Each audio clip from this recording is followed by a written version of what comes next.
Jeudi 14 juillet, je rencontre la mairesse de Lac-Mégantic, Julie Morin, qui me parle justement de la voie de contournement et du dépôt du sondage qu'elle a reçu mardi à l'Assemblée du Conseil de Lac-Mégantic. Le manipulateur. Julie Morin, bonjour. Bonjour, André. Madame Morin, on va parler d'un sujet, ça fait longtemps qu'on n'a pas parlé. La voie de contournement. Oui. La voie de contournement, vous avez, à l'Assemblée, au Conseil municipal cette semaine, vous avez reçu un document qui était le sondage. Un sondage fait à Lac-Mégantic qui disait que 70,5 % des gens, en moyenne à Lac-Mégantic, étaient contre le tracé de la voie de contournement. Il faut préciser. Oui. Est-ce que vous prenez acte de ce sondage? Oui, bien sûr qu'on l'a accueilli. Je pense que c'était la moindre des choses. Le sondage nous a été... Le résultat nous a été soumis par Yolande Boulanger et la méthodologie nous a été expliquée par Kurt Lucas. Donc, il faut savoir que ce sont les initiateurs, en fait, du sondage. Donc, on a accueilli ça, mais je vous dirais qu'on reste quand même sur la position comme quoi il faut aller de l'avant avec la voie de contournement. Et le sondage, pour moi, parce il est quand même initié par les personnes qui sont impactées directement. Des gens qui sont actuellement en train de négocier avec le gouvernement. Et moi, je pense qu'il y a un biais méthodologique à ce moment-là. Il y a une donnée qu'on ne dit pas trop, mais que le sondage, il y a quand même 20 % des gens de Lac-Mégantic qui n'ont pas osé répondre. Ça veut aussi dire quelque chose, ça. Fait que moi, j'accueille ça et je comprends les personnes qui ont initié ce sondage-là. Puis moi, je le reçois surtout en me disant, clairement, là, il y a des gens qui ont des craintes, qui ont des préoccupations, et ils se sont exprimés dans ce sondage-là. Mais parlons-en de ces craintes-là. Oui. On parle beaucoup, ce qui revient beaucoup, c'est la nappe phréatique. Oui.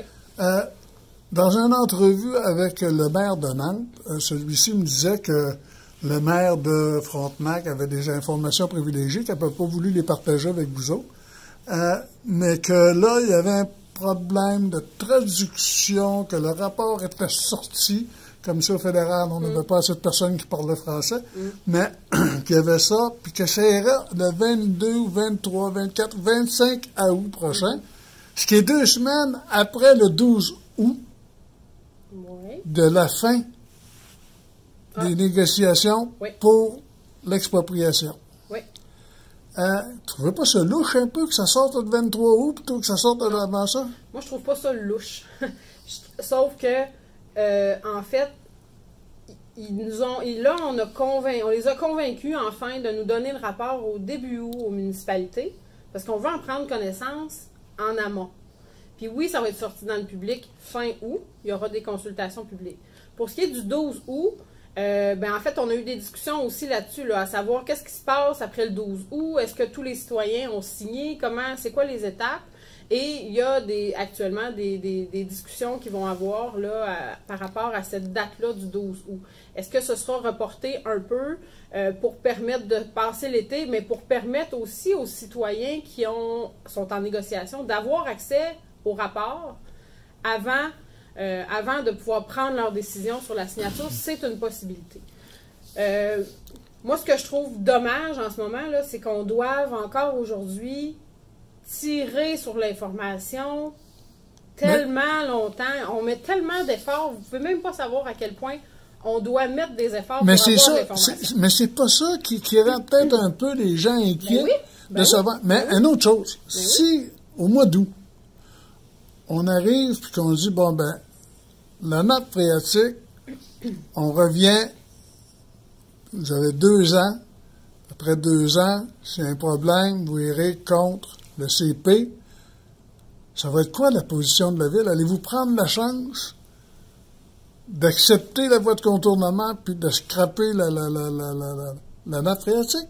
Ça va être quoi la position de la Ville à ce moment-là, si jamais ça arrive? Moi, je ne peux pas concevoir qu'il y a des gens qui pensent que la Ville de Lac-Mégantic ne trouve pas important la nappe phréatique. C'est sûr que s'il y a des enjeux importants en matière d'eau potable, la Ville va prendre position. Et j'espère que les 3 maires, on va dire la même affaire une fois qu'on aura l'information, à l'effet nous, notre position, c'est on veut une voie de contournement, mais on veut de l'eau potable, là, c'est sûr. Sauf qu'avant de paniquer puis d'annoncer qu'il y a des problèmes, on veut avoir le rapport. S'il y a des enjeux dans ce rapport-là, qu'on va nous donner au mois d'août, c'est sûr que la Ville, on va faire on va faire les discussions, on va faire les négociations qui s'imposent pour que la voie de contournement ne vienne pas fragiliser le besoin nécessaire d'eau potable à Lac-Mégantic. Okay. C'est évident. Mais on va traverser le pont quand on sera rendu à Rivière. C'est la différence. C'est pourquoi Frontenac sort tout à coup avec une manifestation sur des craintes potentielles. C'est son choix de gestion de sa ville. Moi, on a assez d'enjeux à Lac-Mégantic pour pas que j'en invente avant même qu'on les connaisse. Okay. S'il y en a dans le rapport, c'est sûr qu'on va faire ce qu'il faut pour que le gouvernement nous donne une voie de contournement, oui, mais une voie de contournement qui est sécuritaire puis qui ne vient pas mettre des enjeux dans l'eau potable. Là. Si le gouvernement nous arrive avec un projet qui n'a pas de bon sens, il va falloir prendre action pour que ça soit corrigé. Puis le gouvernement du Québec s'est engagé à financer une part du projet avec des conditions. Là. Les mesures d'atténuation qui ont été demandées dans le BAP, il y a 132 mesures. Il y en a plein qui sont en lien avec l'eau potable. Le gouvernement fédéral doit absolument mettre en place les 132 mesures que le gouvernement provincial a demandées dans le cadre du BAP. Donc, le gouvernement du Québec aussi va suivre ça de près, ça c'est sûr. Mais le gouvernement fédéral, avec ce rapport-là, bien, il va nous dire est-ce qu'il y a des enjeux? Si oui, est-ce qu'il y a des mesures d'atténuation possibles? T'sais, y a-t-il des solutions? S'il y a des solutions, il va devoir les mettre en place, c'est sûr. Vous me parlez du gouvernement du Québec. Oui. Ils sont-ils au courant de ce qui se passe? Bien, là, c'est pas à moi à répondre, j'espère. Parce que quand M. Legault est venu ici, il n'avait pas de l'air à savoir trop que ça avait augmenté à 237 millions au lieu de 137. Oui. Et que là, on parle de presque demi-milliard. Vous trouvez pas que c'est cher un peu pour 8 km de track? Moi, je ne suis pas en mesure de commenter le prix de ça. Je connais pas ça. C'est au fédéral, c'est au provincial à se parler. T'sais, après, M. Legault, effectivement, il n'avait pas l'air d'avoir toute l'information. Est-ce que c'est son ministre qui en a le plus? T'sais, moi, je me dis que c'est au chacun des paliers de gouvernement à intervenir sur son bout de dossier. Là. Nous, à Lac-Mégantic, ce qu'on veut, c'est que le train sorte du centre-ville. Ça, c'est sûr. Et ce qu'on veut aussi, c'est qu'on nous rassure sur l'enjeu de l'eau potable, s'il y a un enjeu. Parce qu'il y a un enjeu, mais il y a aussi à quelle mesure? Là? Est-ce que, comme je le disais, il y a des solutions si jamais il y a des enjeux ou c'est un... Maintenant, vous venez de me dire que pour la ville de Lac-Mégantic, on veut absolument que le train sorte du centre-ville. Avec le sondage qu'il y a eu, dans le fait, vous ne pensez pas qu'après 9 ans, la volonté des gens de Lac-Mégantic aurait changé? Peut-être qu'il y a une évolution. Il y a des gens qui y croient moins.